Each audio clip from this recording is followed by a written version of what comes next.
They thought executing a Virgin Omega would be justice. They thought Lyra Ashenmere was weak. They were wrong. The Thornstrike triplets were not looking for a servant. They were claiming a queen. The forge fire roars like a caged beast. Lyra brings the hammer down.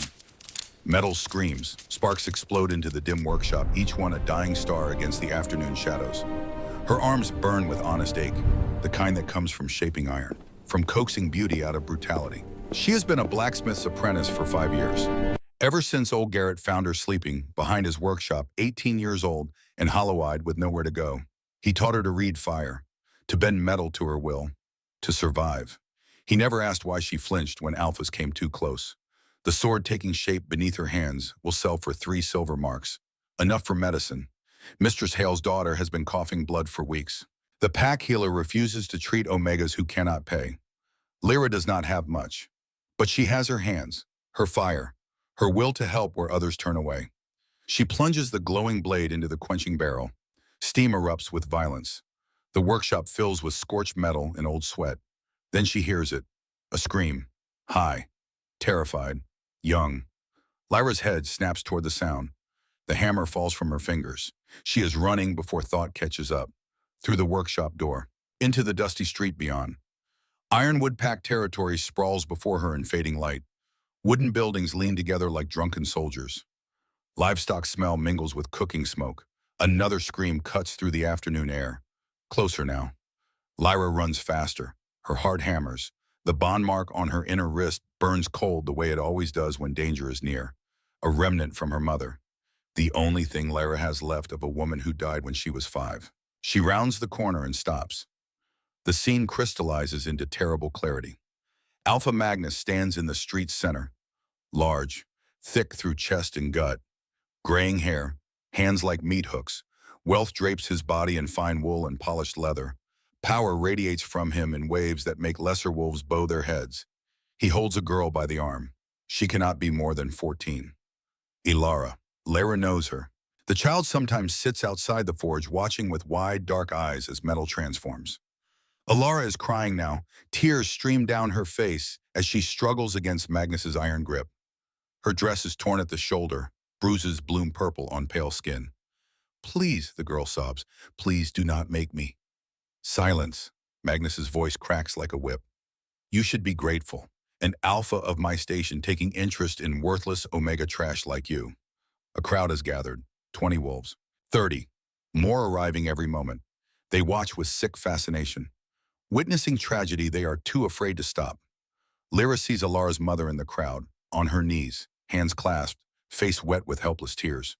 A beta male holds her back, his expression carefully blank.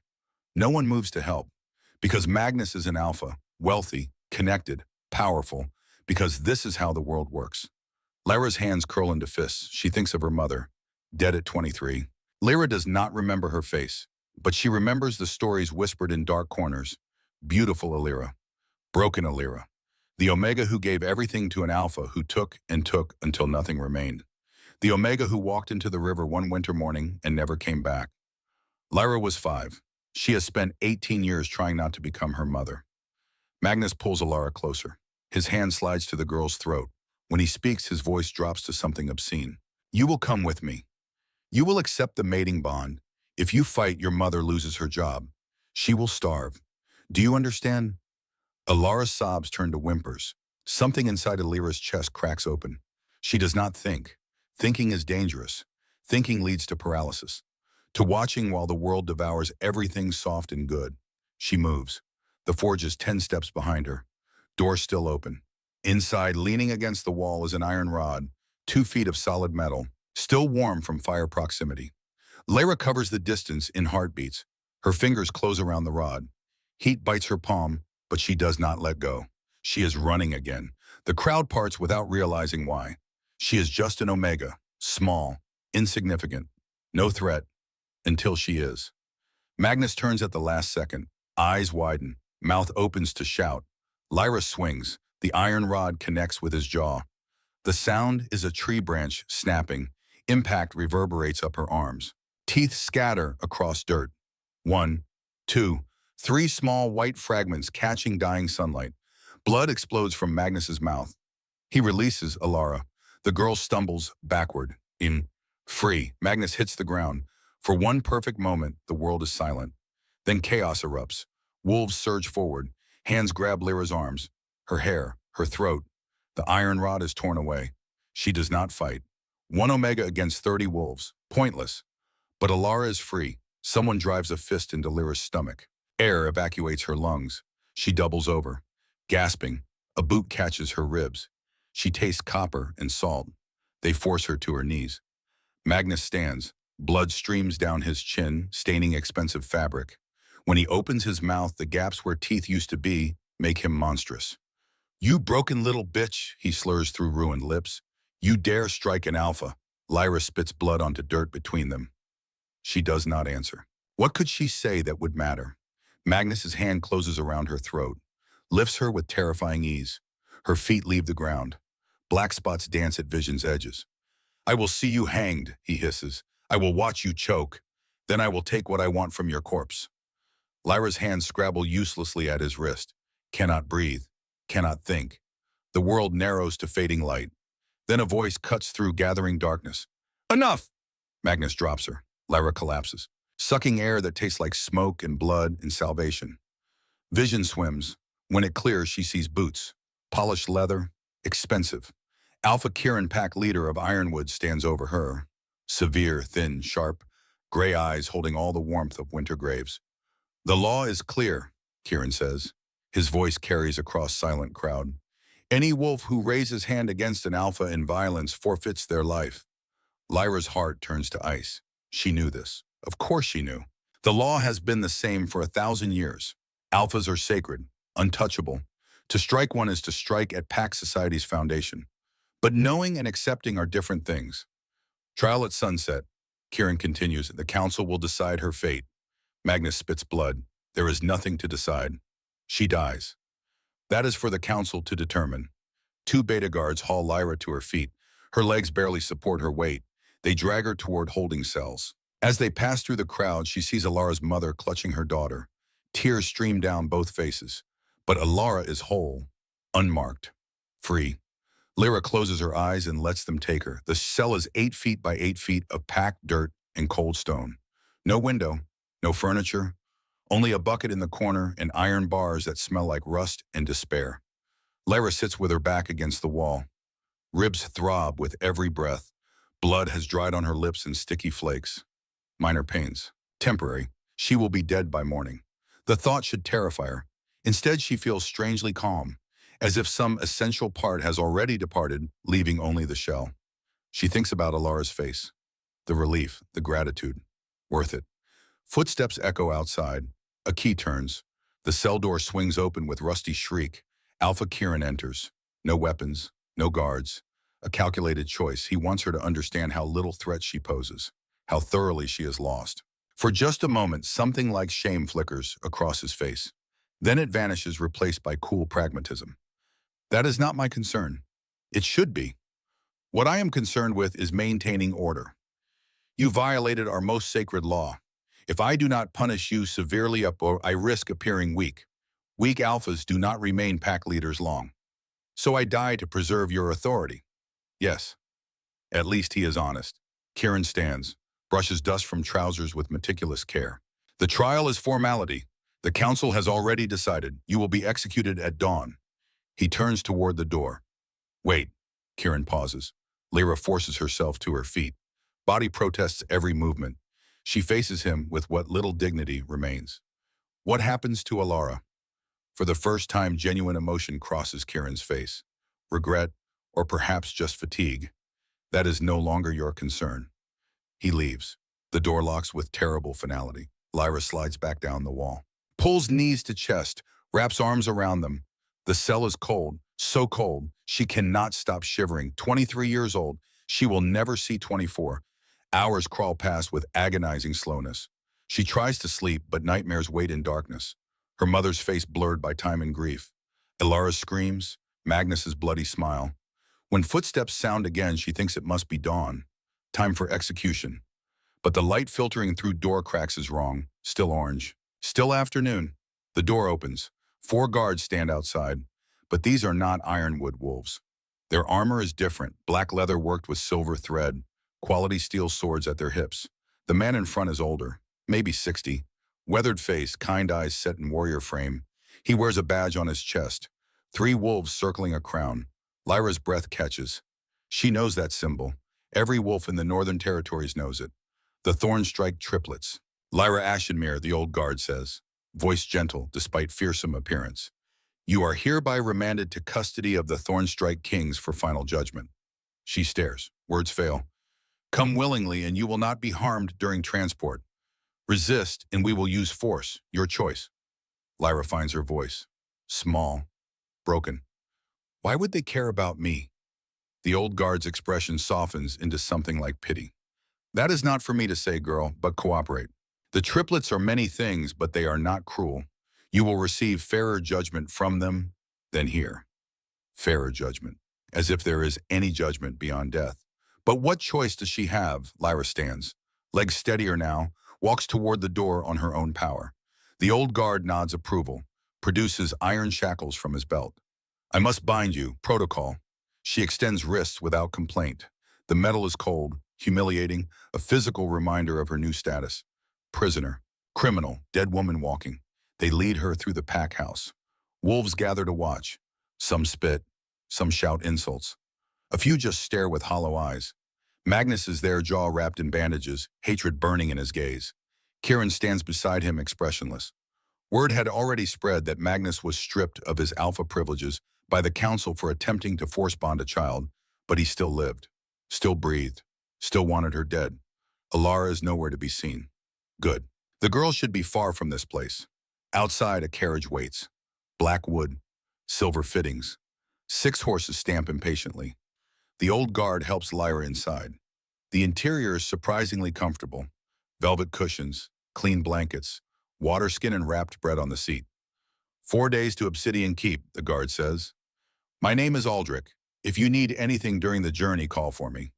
Then he closes the door. The carriage lurches into motion. Lyra sits in stunned silence as her home disappears behind her. 4 days on the road becomes a strange interlude between one death and another. Aldrich proves unexpectedly kind. He allows her to wash in streams when they stop to rest horses. Shares his rations without complaint. At night, when they make camp, he tells stories. Stories about the Thornstrike triplets. They took power 15 years ago. Aldrich says, poking campfire with a stick.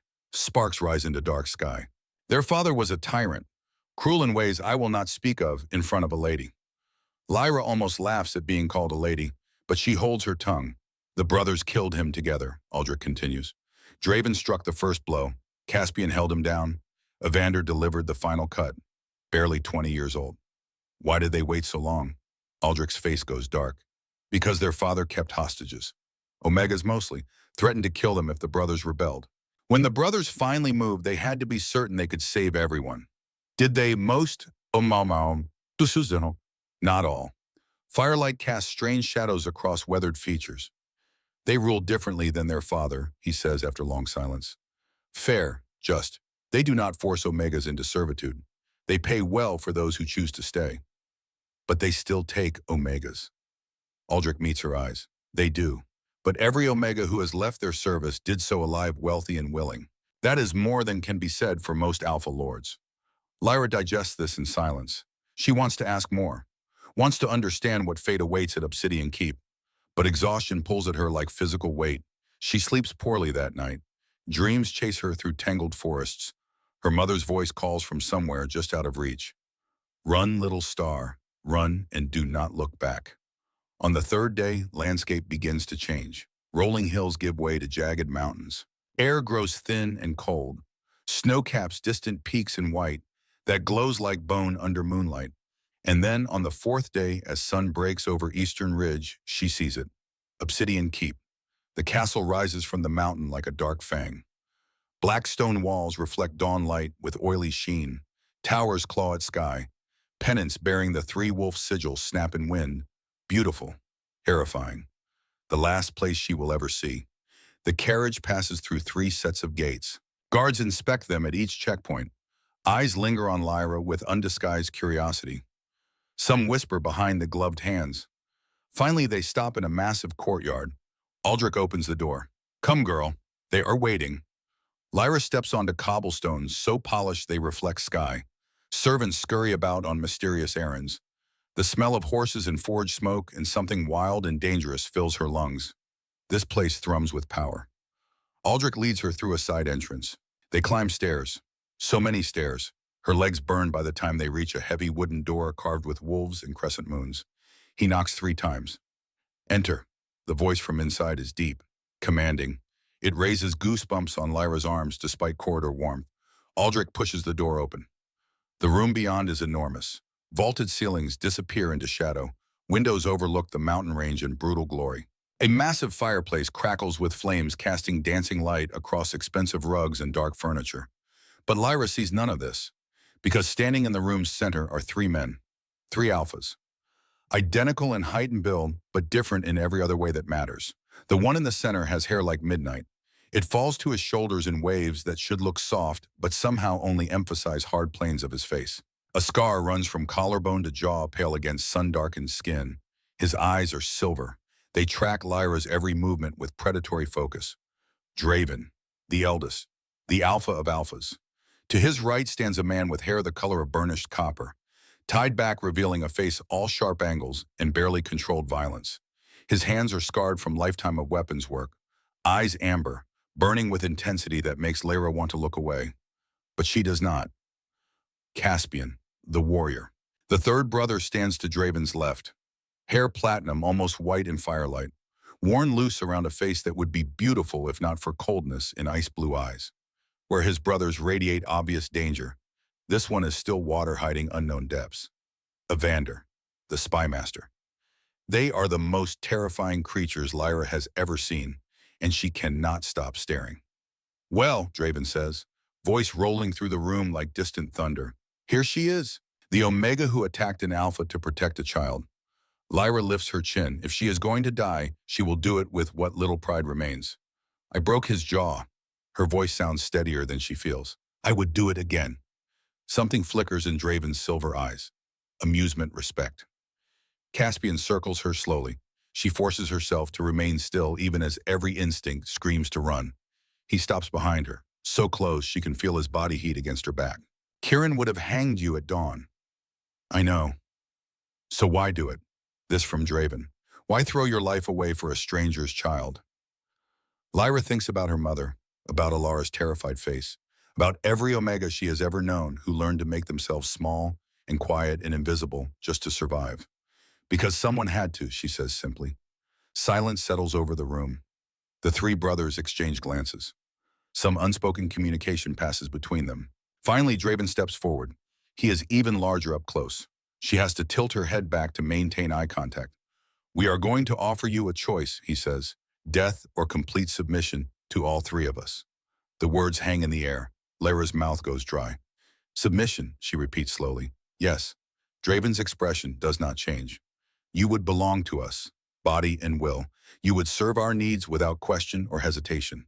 You would sleep in our bed, eat at our table, exist solely for our pleasure, until we chose to release you. And if I refuse, then you will be returned to Ironwood Pack for execution. It is not really a choice at all. Lyra's mind races, cornered, trapped. Either she dies at the end of a rope, or she becomes the plaything of 3 powerful alphas who could break her in ways that make death seem merciful. But Aldrich said they were fair. Said previous Omegas left alive and wealthy. And somewhere in this terrible castle, in this impossible situation, there is the smallest chance of survival. I have conditions, she hears herself say. Caspian laughs. The sound is sharp and surprised. Of course you do. Let us hear them, Draven says. Lyra swallows hard. Her voice is steady when she speaks, stronger than she feels. No permanent marks without my consent. Temporary claiming is fine, but nothing that would prevent me from eventually choosing my own mate when you release me. Draven nods once. Agreed. Next. I want it in writing that when you release me, I am free to go wherever I choose. No forcing me into a specific pack. No arranged matings. Complete freedom. Done, Evander says. What else? This is the important one. The one that might get her killed right here and now. I want your word that you will never use me to hurt anyone else. No forcing me to lure other Omegas. No using my submission as leverage against my former pack. No political games that would harm innocent people. The silence that follows is suffocating. Draven studies her with those unsettling silver eyes. She cannot read his expression, cannot tell if she has just sealed her fate. Then slowly he smiles, not kind, but genuine. You are smarter than you look, little Omega. Most in your position would be focused solely on their own comfort and safety, not worried about protecting others. Most in my position probably did not get here by breaking an alpha's jaw to protect a child, Lyra points out. Caspian's laughter is fuller this time. Real. I like her, he says to his brothers. Can we keep her? We agree to your conditions, Draven says, ignoring Caspian completely. Now you agree to ours. From this moment until we release you, your body belongs to us. We will use you however we please, whenever we please, as often as we please. You will submit to our desires without complaint or resistance. Is that understood? Lyra's heart hammers against her ribs. This is it. The moment everything changes. She thinks about the rope, about Magnus's bloody smile, about dying alone and unmourned in a pack that never valued her. She thinks about survival, about choice even when all choices are terrible. I understand, she whispers. Say it. This is Evander's cold voice cutting through her hesitation. Say you agree to submit to us completely. Lyra closes her eyes, takes a breath, opens them again. I agree to submit to all three of you completely until you choose to release me. The effect is immediate and electric. All three alphas move at once. Their combined presence is overwhelming. Draven's hand comes up to cup her face, tilting it toward him. Caspian's arms wrap around her from behind, pulling her back against solid chest. Evander's fingers find the ties of her worn dress, working at knots with practiced ease. First rule, Draven says, thumb brushes over her bottom lip. From now on, you call us by name. No, your majesty or alpha. Just Draven, Caspian, and Evander. We want to hear our names on your lips. Heat floods Lyra's face. Second rule, Caspian continues, mouth against her ear. No hiding your reactions. We want to see everything you feel, hear every sound you make, know exactly how our touch affects you. His hands slide up her ribs. She cannot suppress the shiver that runs through her. Third rule, Evander adds. Her dress finally comes loose, beginning to slide down her shoulders. Trust us. We are going to push your boundaries, test your limits, take you places you have never imagined. But we will not truly harm you. Your safe word is mercy. Use it if you genuinely need us to stop. Draven cups her face in scarred hands. Say it now so we know you understand. Mercy, Lyra whispers. Again, louder. Mercy. Good. His thumb traces the line of her jaw. Now forget it exists unless you truly need it, because we are going to push you, test you, break down every wall you have built, and when we are done, you will be remade into something stronger. He leans down, mouth hovers a breath away from hers. Do you understand what I am offering you, Lyra Ashenmere? This is not slavery. This is transformation. Her heart pounds so hard she thinks it might escape her chest entirely. I understand, she says. Then let us begin. What follows is claiming, not violent, not cruel, but thorough, systematic. The destruction of every defense Lyra has ever built, and the careful rebuilding of something new. Draven kisses like he is trying to consume her soul. Caspian kisses like he fights without mercy, claiming ground and holding it. Evander kisses with methodical patience, cataloging every response.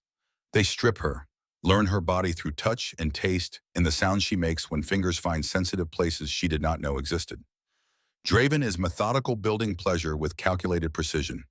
Caspian is intense, pushing her toward edges she did not know were there. Evander is patient, watching responses adjusting based on what makes her arch and whimper. The first climax hits her like lightning. Her entire body convulses. She screams into expensive pillows, overwhelmed by pleasure, so intense it borders on pain. When she finally comes back to herself, gasping and shaking, all three brothers watch with deep satisfaction.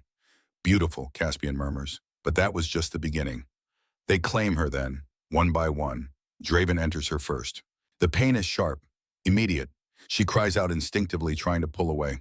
But Caspian and Evander hold her steady, murmuring soothing words. Breathe, Evander instructs. Just breathe through it. Draven stills when fully seated inside her, giving her time to adjust, to feel the invasion, the claiming, the utter possession. The pain begins to fade. In its place, something else emerges. Rightness, completion. As if some essential piece that had always been missing has finally clicked into place. How do you feel? Draven asks. Full, she whispers. So full. Then let us show you how good this can be. He begins to move. The second climax builds differently. Slower, deeper, rising from some core place inside her that has never been touched. When it breaks, she screams Draven's name.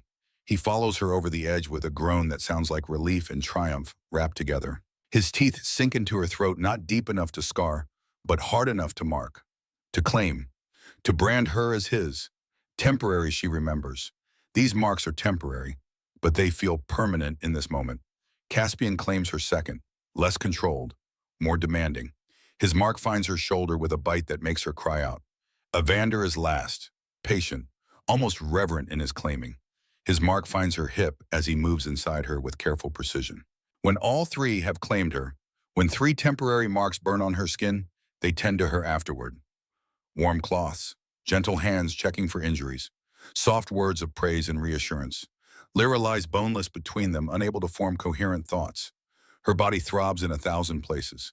But underneath the ache is satisfaction, completion, the bone-deep knowledge that she has survived something that should have destroyed her. And instead, she has been remade. Draven pulls her against his chest. Caspian curls around her back. Evander takes her hand, intertwining their fingers. Sleep, Draven murmurs into her hair. You have earned it. She does. Lyra wakes to heat, not the warmth of bodies pressed against hers, though that is still there. This is different, internal. A fire that starts low in her belly and spreads through her entire body like molten gold. Her skin feels too tight, too sensitive. The sheets against bare flesh are almost painful in their softness. She whimpers. Evander's hand appears cool against her burning forehead. It is starting, he says to his brothers, earlier than expected. The heat, Caspian's voice comes from her left. Yes, triple alpha scent can trigger it faster in virgins. Lyra tries to focus, tries to understand what they are saying, but thought is difficult when her body is screaming for something she cannot name. She needs. How long, Draven asks. 3 to 5 days typically. She will require constant attention. Then we give it to her. What follows is a haze of sensation.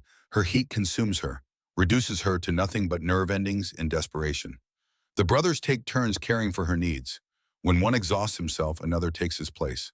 They are tireless, patient, surprisingly gentle given the violence of her body's demands.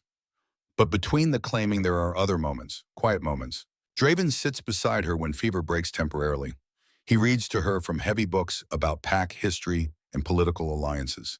His voice is soothing. She does not understand half of what he says, but she listens anyway. The Northern Territories are held together by 12 primary packs. He explains, showing her a map. Each one controls different resources. Timber, ore, fertile land. Our power comes from controlling trade routes between them.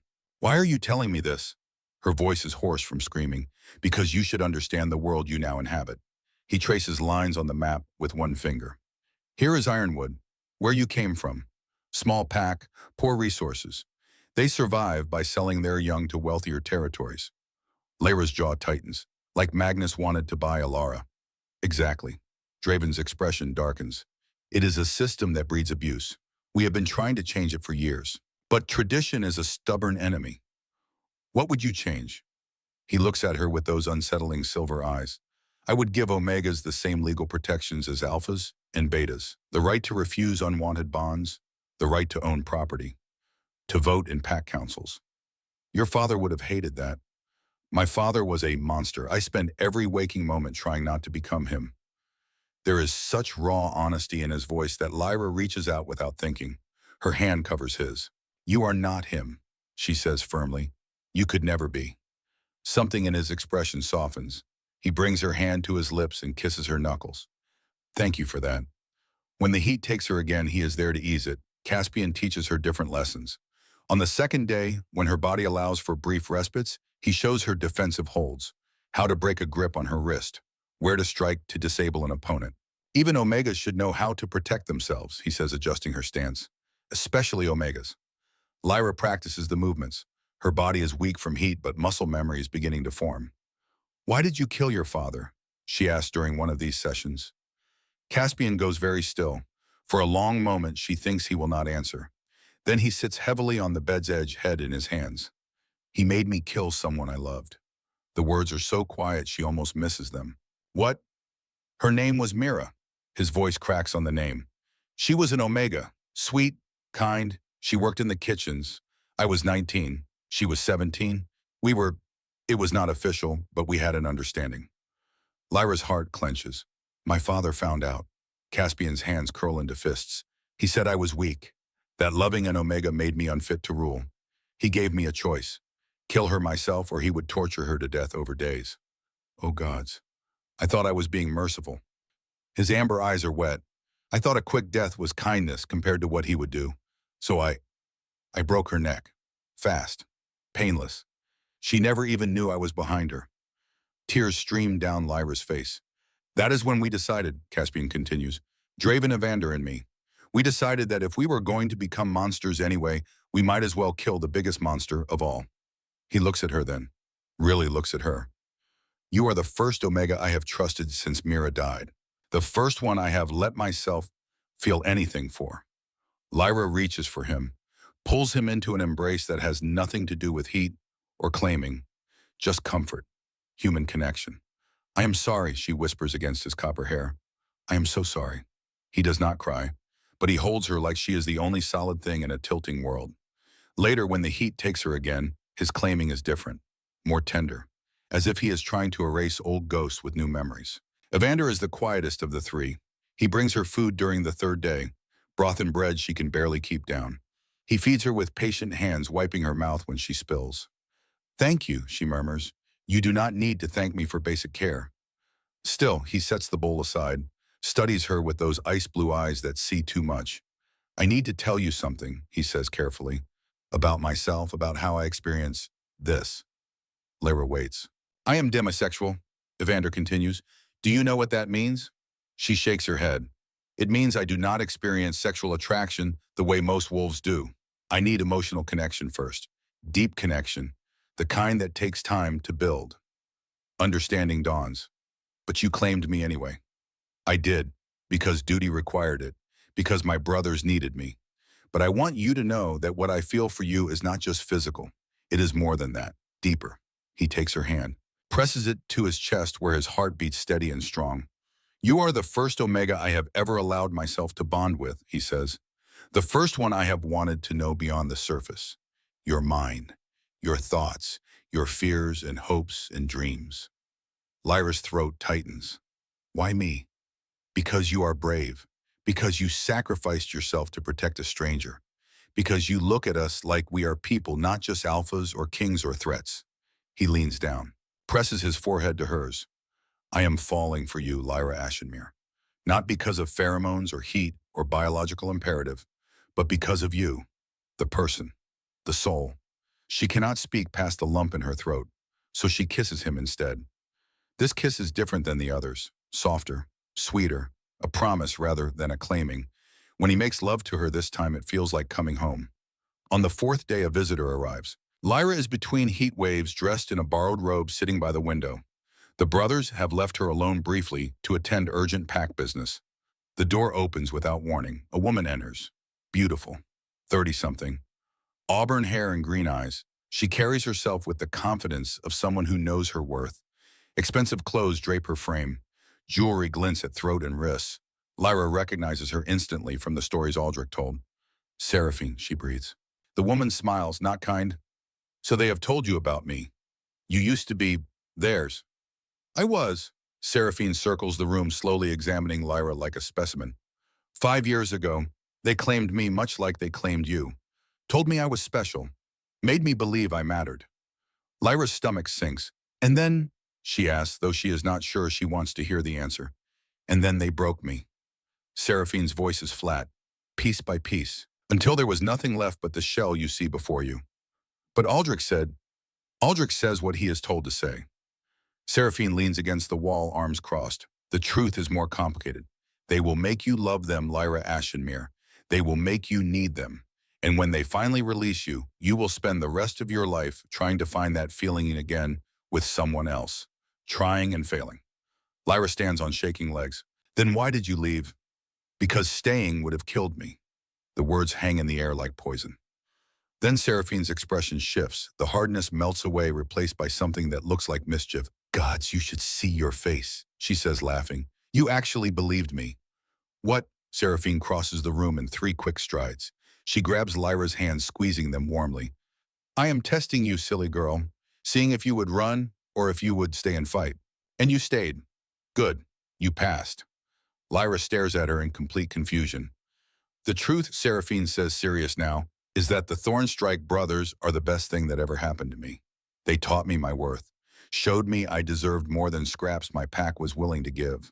When I left, it was because I found my true mate, a good man, a beta who loves me for exactly who I am. She pulls a letter from her pocket. The paper is worn as if it has been read many times. This is what I wrote them when I left. Read it. Lyra takes the letter with trembling hands. Draven, Caspian, Evander. I am leaving, but not because you have failed me. You have given me the greatest gift, the knowledge of my own value. I know now what I deserve, what I will accept and what I will not. You prepared me for a life of strength and choice. I have found my mate, a good man who sees me as an equal. I am happy, truly deeply happy. Thank you for everything. Thank you for showing me that Omegas can be powerful, that submission is not weakness, that we deserve love and respect and agency. I will never forget you, any of you. With gratitude and affection, Seraphine tears blur Lyra's vision. They let you go, she whispers, just like they said they would. They did, and they will let you go too when the time comes, if you choose to leave. Seraphine cups Lyra's face, forcing eye contact. But here is the secret, little sister. Most of us do not want to leave. We want to stay, to build something real with them. Is that why you are here to tell me this? I am here because Evander sent word that they had claimed someone special, someone brave. He asked me to come check on you, make sure you were adjusting. Seraphine smiles, warm and genuine. Welcome to the family, Lyra Ashenmere. You are going to do great things here. She kisses Lyra's forehead like a sister. Then she is gone, leaving only the scent of roses and the echo of hope. When the heat takes Lyra again that evening, she surrenders to it without fear. The heat breaks on the 5th day. Lyra wakes clear-headed for the first time in what feels like a lifetime. Her body is sore, marked, changed. But the desperate need has finally released its grip. She can think again. The brothers are asleep around her. Draven on her left arm, heavy across her waist. Caspian on her right face, peaceful in sleep. Evander at the bed's foot, one hand resting on her ankle, as if even in sleep he needs to maintain contact. They look younger like this, vulnerable. She studies each face in turn. These men who killed their father, who rule with iron and blood, who claimed her body and are slowly claiming her heart. She should hate them, should be planning her escape. Instead, she finds herself wanting to stay. Not because she has to, but because she chooses to. The realization should terrify her. It does not. Draven's eyes open. Silver catches dawn light filtering through windows. Good morning, he murmurs. How do you feel? Clear, sore, but clear.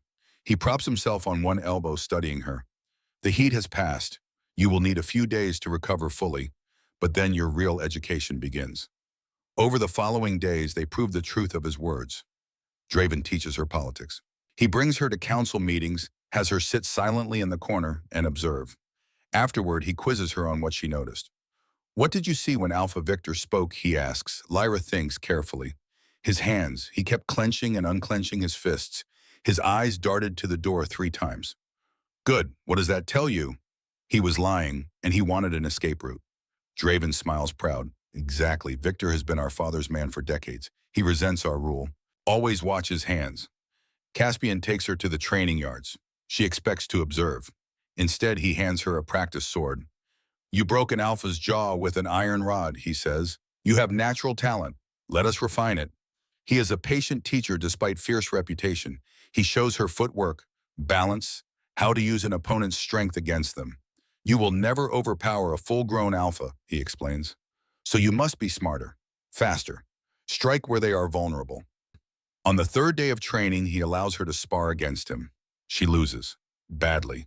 But she manages to land one hit, one solid strike to his ribs that makes him grunt in surprise. The look of pride on his face makes her chest tight with emotion she cannot name.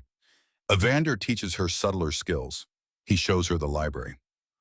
Row upon row of books stretching to vaulted ceilings, maps and texts and journals that smell like paper and time. Information is power, he says, running fingers along leather spines, more powerful than any sword. He teaches her codes, simple substitution ciphers at first, then more complex systems. She has a knack for patterns for seeing connections that are not immediately obvious. You could be excellent at this, Evander says one evening as they work by candlelight, if you chose to pursue it.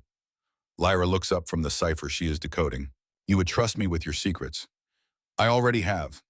The weight of those words settles over her like a cloak. These men are not just using her.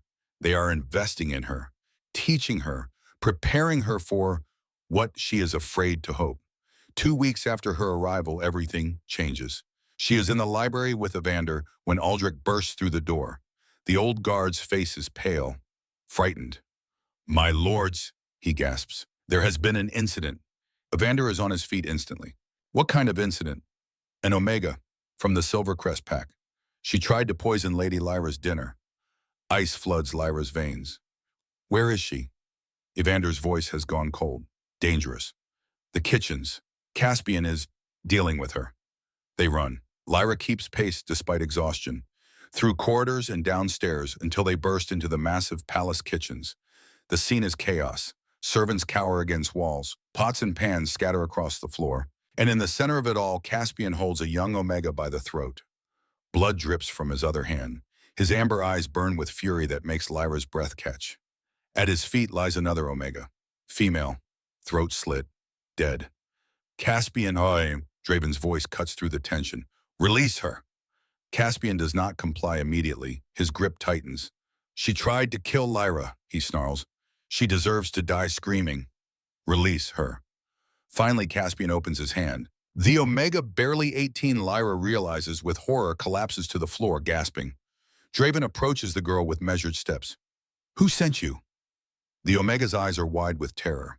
I cannot. They will kill my family. I will kill your family if you do not answer me. Draven's voice is soft, lethal. Who sent you to poison Lyra Ashenmere?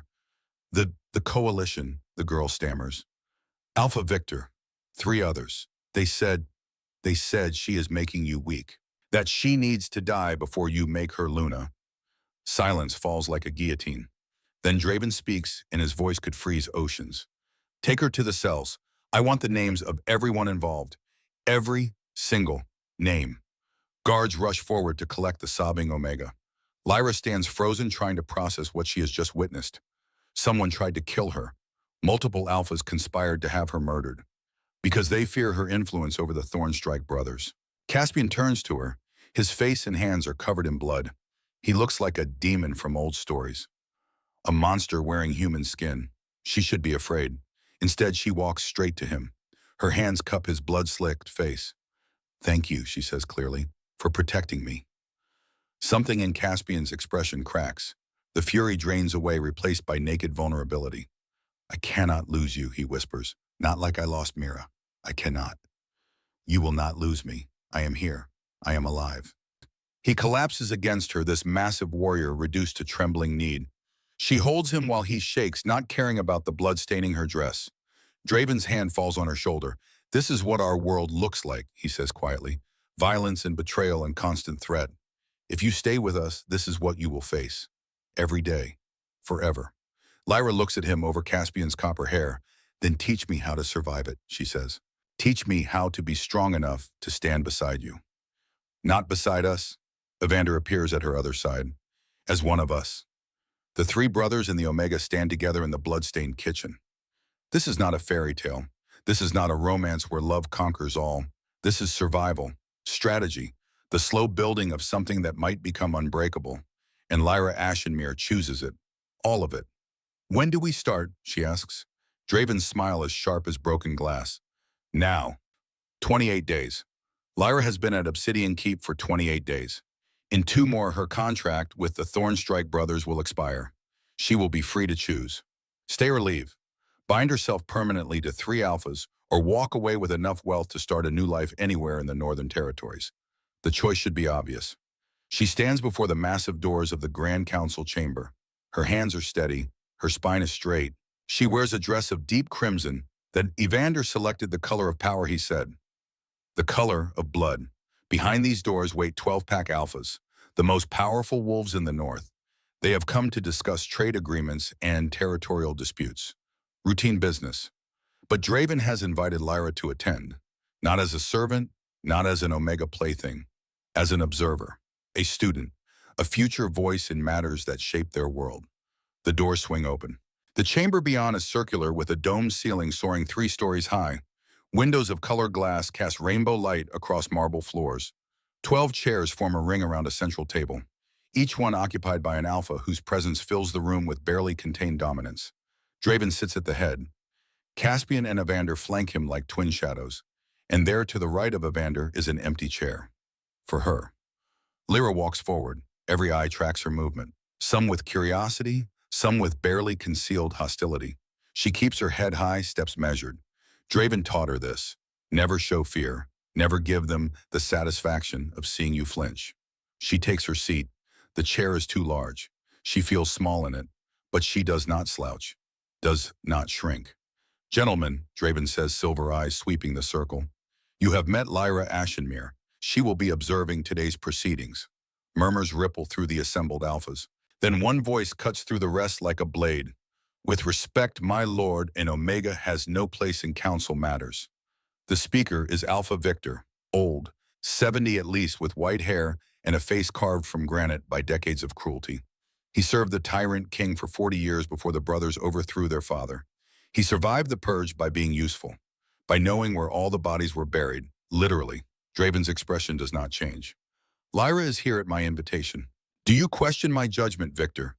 I question the wisdom of allowing distractions into matters of state. The word drips with disdain. Lyra's hands curl into fists beneath the table, but she keeps her face neutral. Evander taught her this. Information is power. Let them underestimate you. Learn what they reveal when they think you are not a threat. Duly noted, Draven says coldly. Now shall we discuss the timber trade agreement with Silvercrest, or would you prefer to waste more time debating my personal choices? The meeting proceeds. For 2 hours, Lyra sits in silence. She watches, listens, learns. She notices which alphas defer to Victor's opinions, which ones avoid his gaze, who speaks and who stays silent.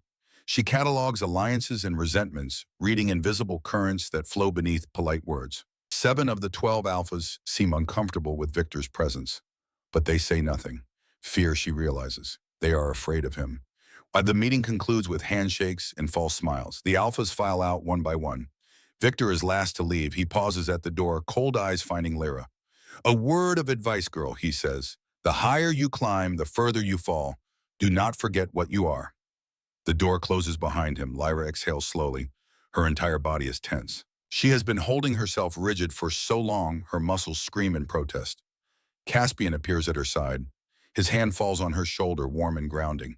You did well, he says. Victor is testing you, trying to provoke a reaction. Why does he hate me so much? He does not even know me. He hates what you represent. This from Evander, who has moved to her other side. Change, a disruption to the old order. Victor thrives in shadows. You bring light. Draven approaches expression thoughtful. There is something else, something we have not told you yet. Lyra's stomach tightens. What? The 3 brothers exchange glances. Some silent communication passes between them. Then Draven speaks, voice careful. We know who killed your mother. The world tilts. Lyra grips the table's edge to keep from falling. What? 18 years ago, your mother was living here, in this very keep. She was our father's favorite Omega. Beautiful, intelligent, kind.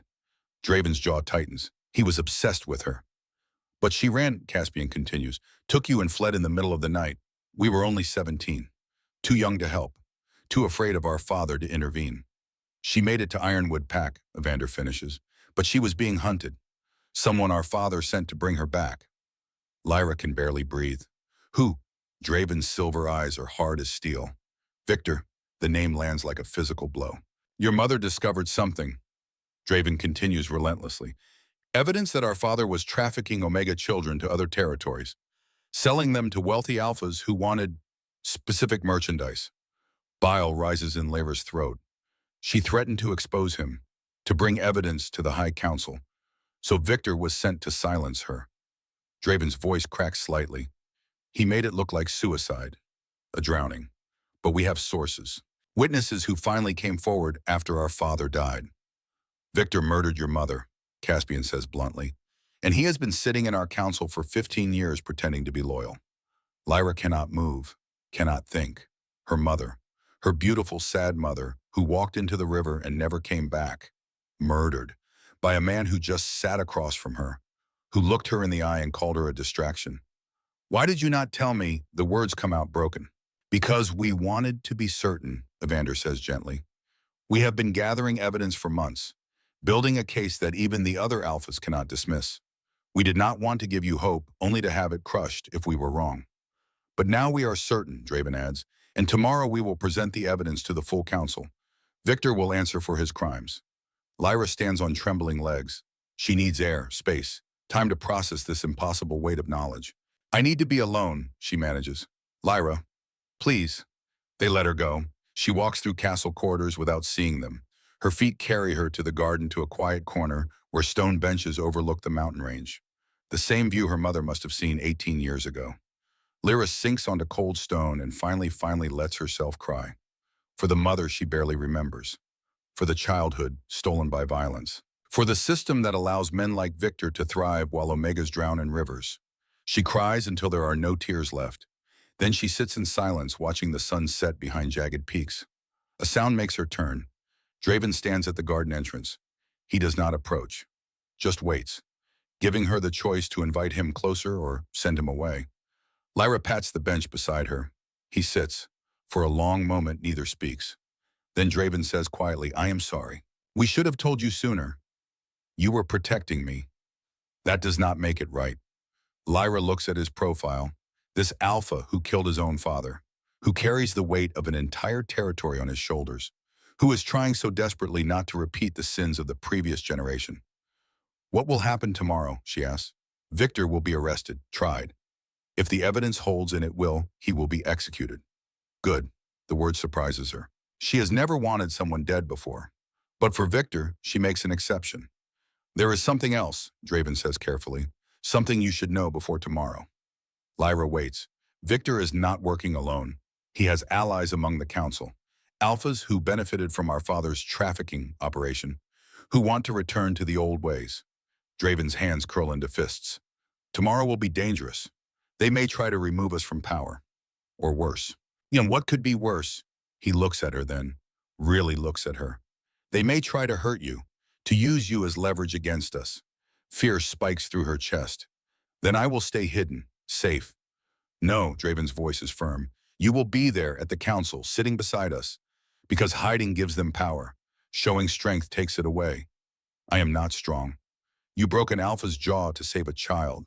You survived your heat with 3 alphas. You have learned politics and combat and intelligence in less than a month. He cups her face in scarred hands. You are the strongest Omega I have ever known. And tomorrow you will show them why. Lyra leans into his touch.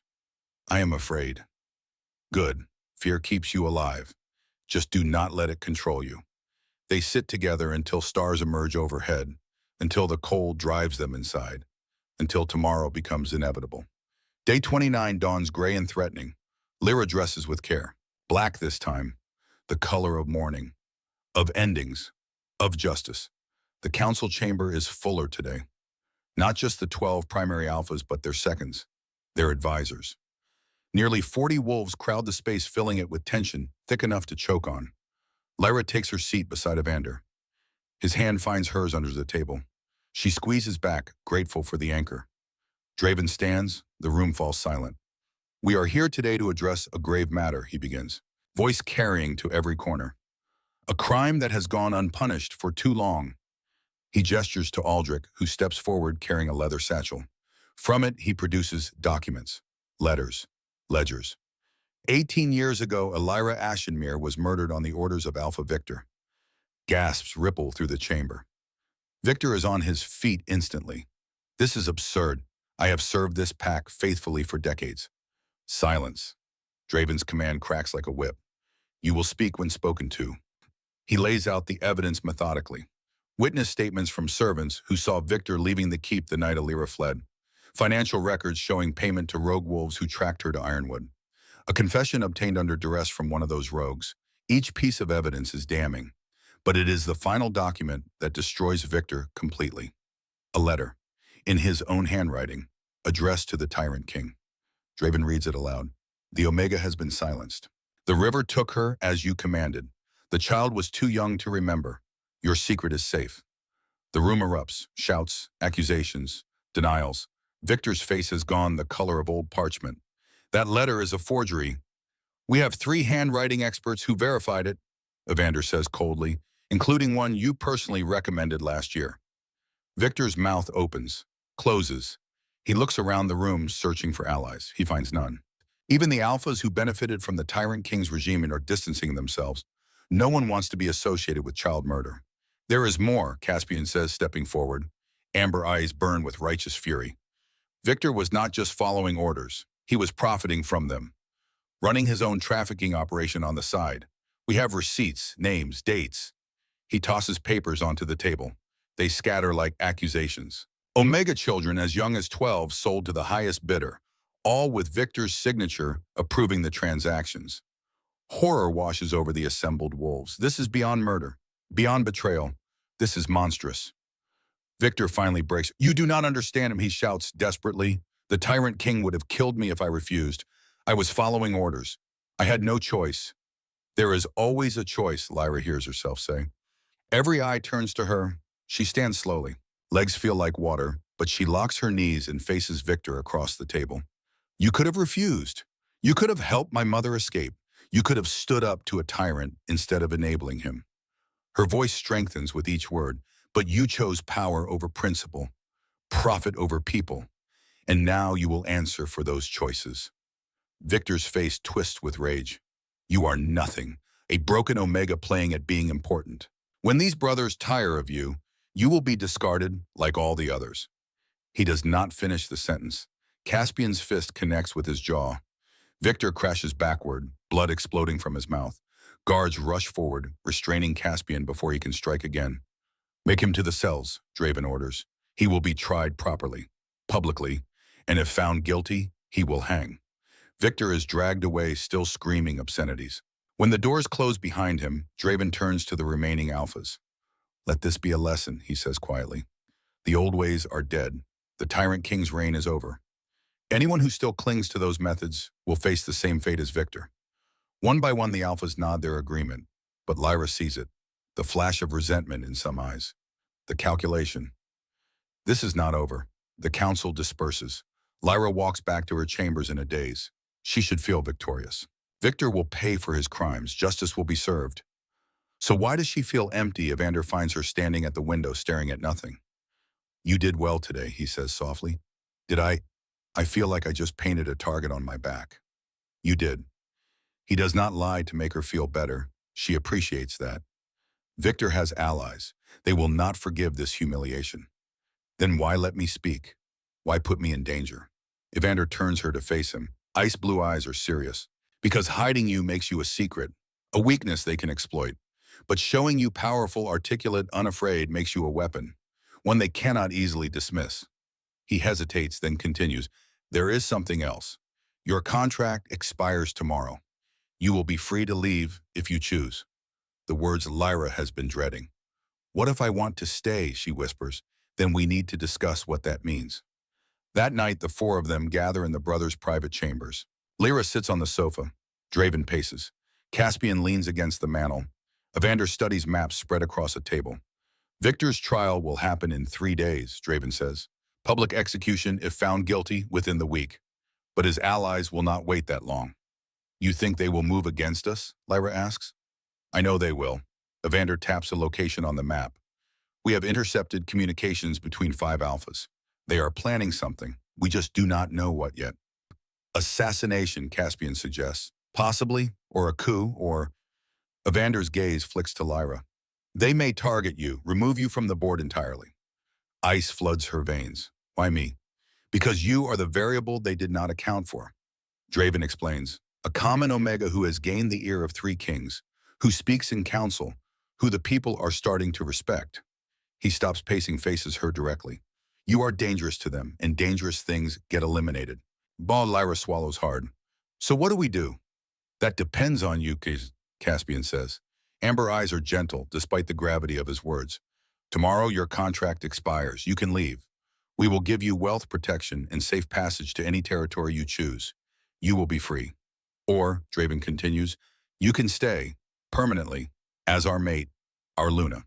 But that choice comes with different consequences. What kind of consequences? Permanent marking, Evander says clinically. A full mating bond, you would be bound to us for life, connected on a level that goes beyond physical. You would feel what we feel, know our thoughts, be unable to survive if we died. The enormity of it steals Lyra's breath. And politically, Draven adds, you would become a target forever. Anyone who wanted to hurt us would come for you first. Why are you telling me this? Lyra asks. Why not just let me leave and stay safe? The three brothers exchange glances. Then Caspian speaks, a voice rough with emotion. Because we love you. The words hang in the air. We love you, Draven repeats, kneeling before her, and we will not trap you with half-truths and pretty lies. If you stay, it will be dangerous, difficult. You will make enemies who will never stop trying to destroy you. But, Evander adds, sitting beside her, you will also have power, real power, the ability to change laws, to protect Omegas who cannot protect themselves, to build something better than what came before. We are not asking for an answer now, Draven says. Sleep on it. Decide tomorrow. Whatever you choose, we will respect it.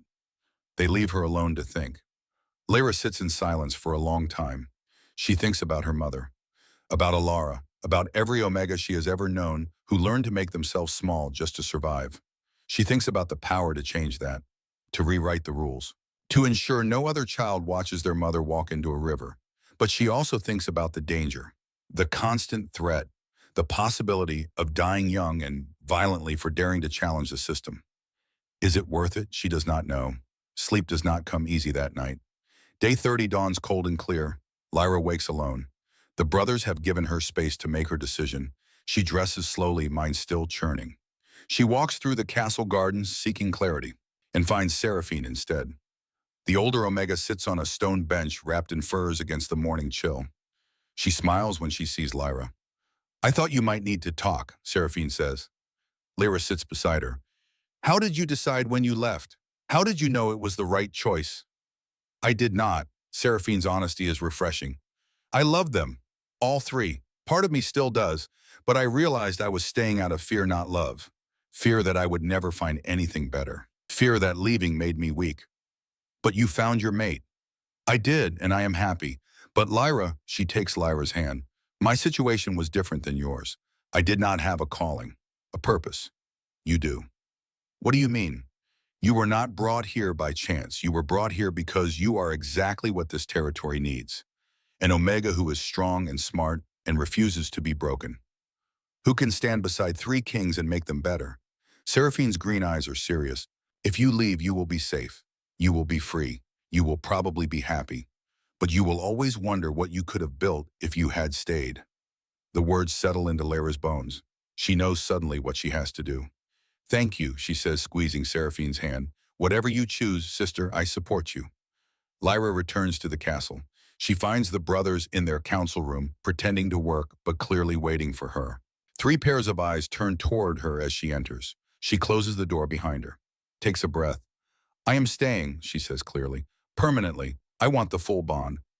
Relief washes over their faces. But before they can speak, alarms begin to ring throughout the castle. Bells, horns, the sounds of panic.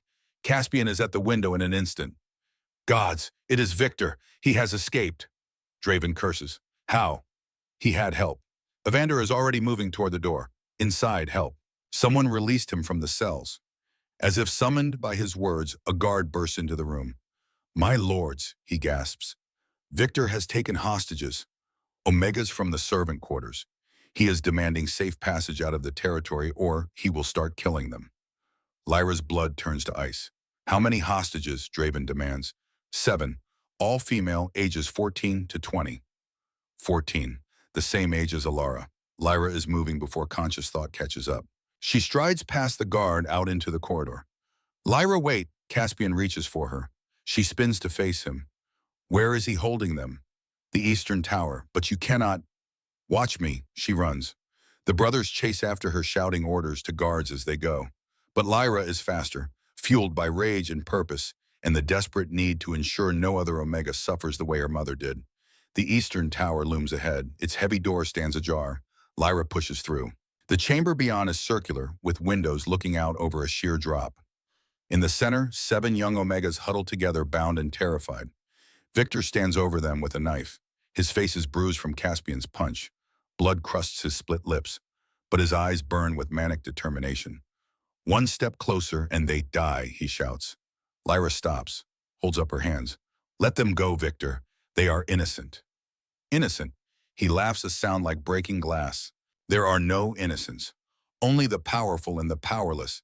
And I will not go down as powerless. You have already lost." "Not yet." His eyes find her. "You, come here." Lyra does not move. "I said come here." He grabs the youngest Omega, a girl who cannot be more than 14, and presses the knife to her throat. "Or I open her neck." The girl whimpers. Lyra looks into her terrified eyes and sees Alara, sees her mother, sees every Omega who has ever been used as a bargaining chip by men who view them as property. "Okay," Lyra says quietly. "Okay, let her go. Take me instead." "Lyra, no," Draven's voice comes from the doorway, but she is already walking forward. Victor releases the girl. She scrambles away sobbing. The other hostages shrink back as Lyra approaches. "Smart girl," Victor sneers. He grabs her arm, yanking her close. The knife finds her throat. "Now here is what is going to happen. You 3 are going to arrange safe passage for me. A horse, provisions, and I take this Omega as insurance. You will not make it past the gates," Evander says coldly. "Then I guess she dies." The knife presses harder. Lyra feels a sting. Warm blood trickles down her neck. Draven's face has gone absolutely white. "Victor, please. We can negotiate." "I am done negotiating. I am done serving. I am done being powerless, while you 3 play at being heroes." His grip tightens on Lyra. "Your father understood. Power is taken, not given, and I will take what I need." "You killed my mother," Lyra says quietly. Victor pauses. "What, Alira Ashenmere? You drowned her 18 years ago. She was my mother." Understanding dawns in his eyes, then something that might be regret. "She should not have interfered," he says, "should not have discovered what we were doing. If she had just kept her head down, she would still be a slave. She would be alive." Would she, Lyra meets his gaze steadily, or would she have walked into that river anyway eventually? Because living as property is not really living at all. Victor's hand trembles slightly. "Clever words, but they will not save you." "I am not trying to save myself." Lyra shifts slightly. Caspian taught her this, how to find an opening, how to use an opponent's assumptions against them. "I am saving them." She moves, dropping her weight, twisting out of Victor's grip. The knife slashes across her shoulder instead of her throat. Pain flares white hot, but she ignores it. Her elbow drives into Victor's solar plexus. Air explodes from his lungs. Caspian is there in an instant. He tackles Victor to the ground. The knife skitters across stone. Draven pulls Lyra away from the struggle. His hands frantically check her wounds. "You foolish, brave, incredible—" "I am fine," she gasps. "The others. Make sure the others are safe." Evander is already untying the hostages. They flee toward the door, toward safety. Caspian hauls Victor to his feet. The old Alpha is beaten, broken. All the fight has drained out of him. "It is over," Draven says. Victor's laugh is bitter. "Is it? You think I am the only one? There are others? Many others. They will never accept an Omega in power. They will keep coming for her, keep trying to destroy what you are building." "Let them come," Lyra says. Blood seeps through her dress from the shoulder wound, but she stands straight. "We'll be ready." Victor looks at her with something that might be respect or hatred, perhaps both. "You are your mother's daughter," he says finally. "She had that same fire, that same refusal to break." His voice drops to a whisper. "I am sorry for what it is worth. I am sorry I killed her." It is not forgiveness, but it is acknowledgement. Guards arrive to take Victor away. This time he does not resist. When they are gone, Lyra finally allows herself to collapse. The adrenaline drains away, leaving only pain and exhaustion. Draven catches her. "We need to get you to the healer." In a moment, she looks up at the 3 brothers. "I meant what I said. I am staying. I want the permanent bond." After this, Caspian gestures at her bleeding shoulder, after seeing how dangerous it will be. "Because of this," she touches his face. "Because there are more Victors out there, more Omegas who need protection. And I can help. I can make a difference. You nearly died, Evander says, but his voice is gentle. But I did not. Because I was trained. Because I was strong. Because you taught me how to fight back. She looks at each of them in turn. Imagine what we could do together. Really together. Permanently. Draven's silver eyes are wet. You are certain. I have never been more certain of anything. He kisses her then, soft and irreverent, a promise of Omar. Then let us make it official, he says. The bonding ceremony happens that night. Not a grand public affair. That will come later. This is private, sacred. Just the four of them in the brothers' chambers with only Dr. Iris, the palace healer, as witness. Lyra's shoulder has been stitched and bandaged. The pain is manageable. And after everything she has survived, this seems minor. She stands before them in a simple white dress, traditional for Omega matings, but this is not a traditional mating. The permanent bond, Dr. Iris explains, is different than what you have experienced before. The marks will not fade. You will be connected on every level, emotionally, mentally, physically. If one of you dies, the others will feel it, be changed by it. This is not a decision to make lightly. We know, Lyra says. Then let us begin. The ceremony is intimate, no grand words, no witnesses, just four souls choosing to become one. Lyra marks each brother first, a reversal of tradition, a statement of equality. She bites Draven's shoulder above his heart, pours all her love and gratitude into the action. He gasps, eyes going wide as the bond snaps into place. Then Caspian. She marks his throat where his pulse beats strong. He trembles beneath her touch. Finally, Evander. She chooses his wrist where she can always see the mark. Always remember this choice. When the third bond settles, something shifts inside her chest. She can feel them. Not just their presence, but their emotions, their thoughts. Draven's steady determination. Caspian's fierce protectiveness. Evander's quiet devotion. It is overwhelming, beautiful, terrifying. Then they mark her in return. Draven at her throat, Caspian at her shoulder, Evander at her hip. 3 permanent brands that declare her theirs, and them hers. When it is done, they collapse together on the bed, connected now in ways that go beyond language, beyond understanding. I love you, Lyra whispers into the tangle of limbs and warmth.